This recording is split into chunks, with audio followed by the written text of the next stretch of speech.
Do you know how to determine what grade level your child is in? I don't mean what classroom is he in, and I don't mean what age is he and what are the age of his peers who he attends school with. I mean truly, what academic level is he honestly proficient in? I'm Judith Jolma. I'm the founder of Sophia Homeschool, and I want to take a few minutes here to do a training on how to observe your child to determine what academic grade level he really is in. There are a couple of tools that you can use. First, you can go to Virginia Public Schools or the public school department of your state, and you can look up the standard of learning lists. Now, I'm going to pull up right here the English standard of learning, okay? And on this, there is a list of things that a child in, this is grade 1, we have oral language skills, and we have reading skills and writing skills, and we have several items here that we're looking for. This list is what the classroom, what your teacher will be using to evaluate what it is that the standards, what milestone she's looking for her students to achieve by the end of the year. This one is a little complicated, and there are contradictory instructions. There are instructions that don't really make sense. There are terms that are used that we don't exactly understand what that means. And then there are some that are straightforward, like create rhyming words or tell and retell stories and events in logical order. Okay, so those make sense, but sometimes these lists can be hard to find. Sometimes you don't understand what they mean. And sometimes you don't understand if that's truly the academic level or if those are recommendations and guidelines. And it can leave a parent a little bit bewildered in looking at these and understanding what really is my priority for the child this year.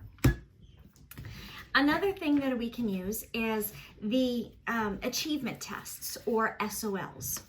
When I give my child tests at the end of the year, I use the California Achievement Tests, okay? And this is for levels 4, 5, and 6. And in here, we have, this is the SOL test that they'll take at the end of the year. And we have our reading and vocabulary, all right? And we have our list of spelling words, and we have reading comprehension, where they have to read a story and they have to answer questions about the story afterward. And we have math as well. In this particular one, we have multiplication, and we have simple division, and we have adding with decimals. So we have another great standard, but these tests need to be ordered, and they can be a little bit expensive. It can be a little bit of an investment when you're just trying to determine where is my child in each of these tests or each of these subjects. Okay, another great resource, you can just go pick up one of the any little drugstore curriculum, go to your teacher's aid store, pick up, think Spectrum is a very well-respected curriculum, and you look through it and see what work is expected to be done for my child this year. Spectrum can be a little bit advanced, and you have to understand that going in. Okay, this is for the advanced second grader, the one who's doing real well. Now, if you want the simplest, easiest thing, head over to Costco or any drugstore and get one of their little off-the-shelf curriculum. This one is your Scholastic Success with Kindergarten books, and it is all inclusive. It has a section here in every single subject, right? And what I'm looking for in this book, I'm looking for what are they teaching in this book to a kindergartner. I will see that they are still copying words, and then they're asked to write it down, so I understand what they're doing in penmanship. They're counting pennies, so there's some money work. They're counting pennies. And what I'm really looking for when I get up into the higher levels, we're understanding shapes. We're learning circles, squares, and triangles. All right, that's true for kindergarten. All right, so that gives me an idea.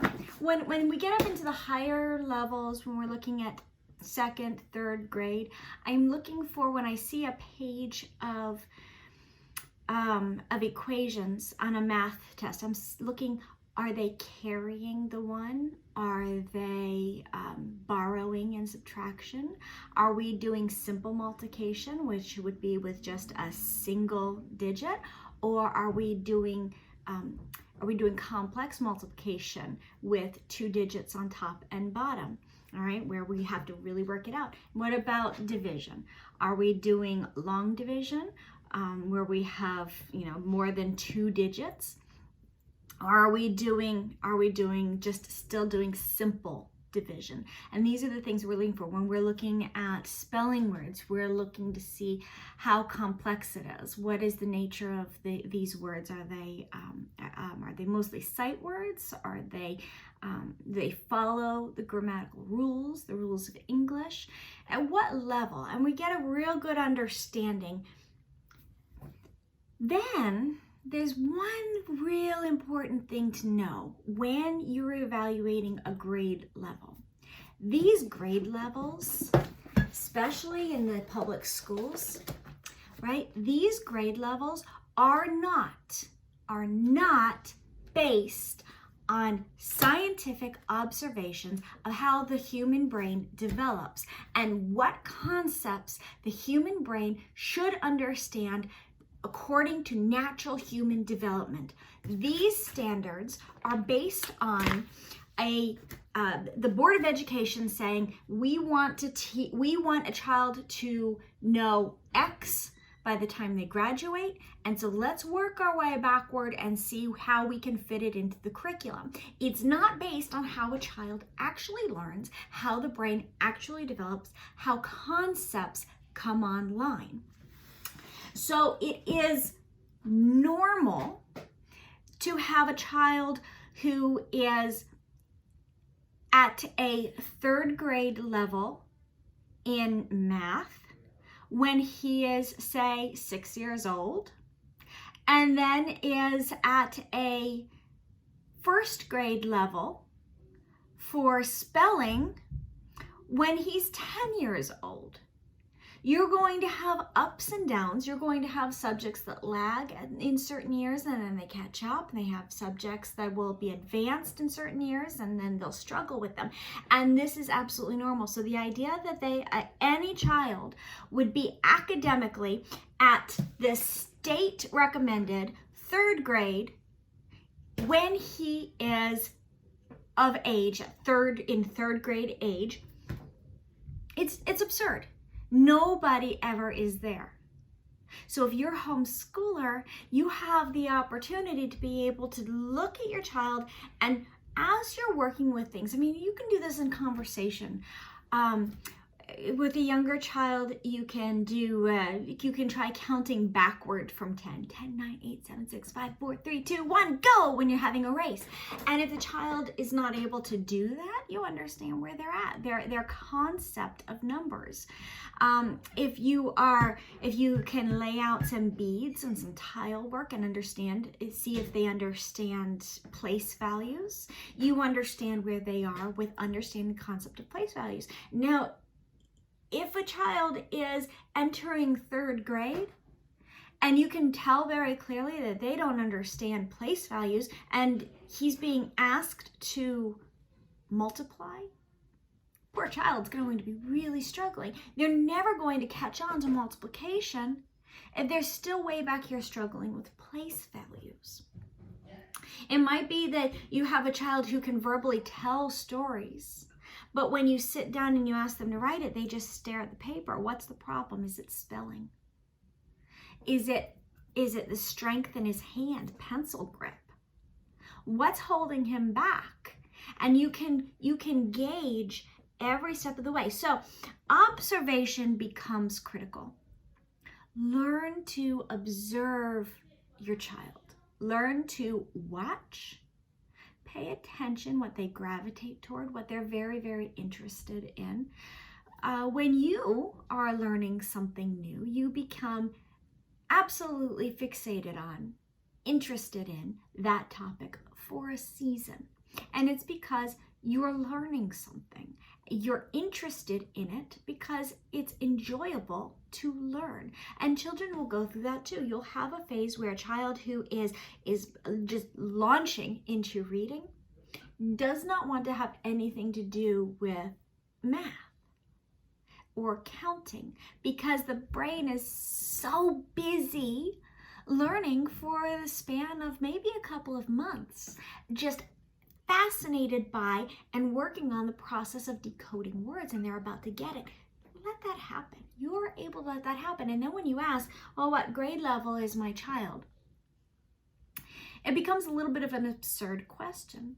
Well, right now they're learning how to read, and they can't count backward from 10. But once they become really good at reading, suddenly you know the brain is going to transition and they're going to become very interested in the math side of it. And there is this up and down, there is this stepping, this walking along. So these are really good guides. The textbooks are really good guides to help you generally stay on track to understand, you know, what's normal for an 8-year-old to know. What's normal for an 11-year-old to be doing, generally. But never force a child ahead in one subject just because his grade level says he should be ahead. Never feel like you're behind on work because the child is laying his strong foundation where he's at. So just walk with the child where he's at and learn to observe him, not the textbooks. Don't be so concerned about the textbooks and where the textbooks say he should be.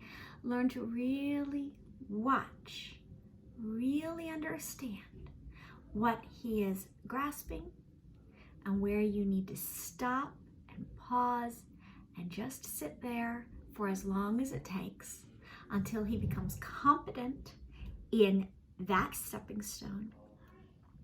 And then you can move on.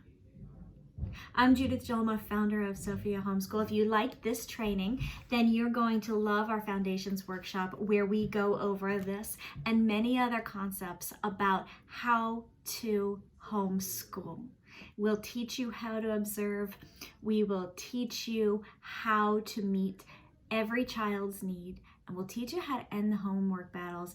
And more than that, we'll teach you how to keep your sanity while you homeschool.